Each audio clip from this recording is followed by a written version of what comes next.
Magbabasa ako dito sa Hosea chapter 12,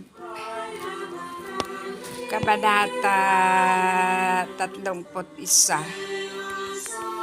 Sabi niya dito, at ito ay mangyayari na parurusahan kayo dahil sa inyong kasamaan, sapagkat sinabi ninyong itinuturo ninyo ang mga batas ni Moises. At ano ang nalalaman ninyo hinggil sa mga batas ni Moises?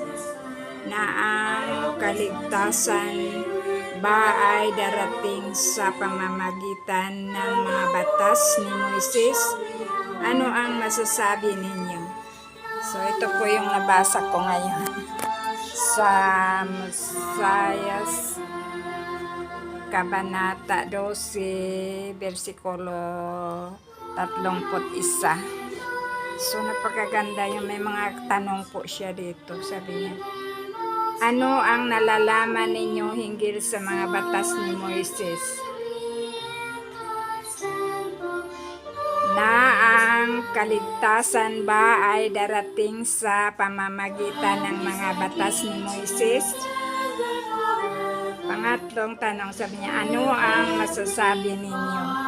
So ito po yung mga katanungan dito sa mga binabasa ko sa Hosea chapter 12 verse 31.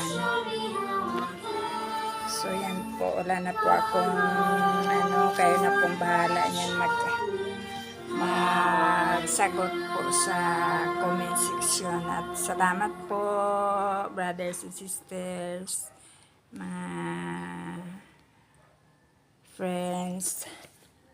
Bye bye, I love you all, ingat kayo.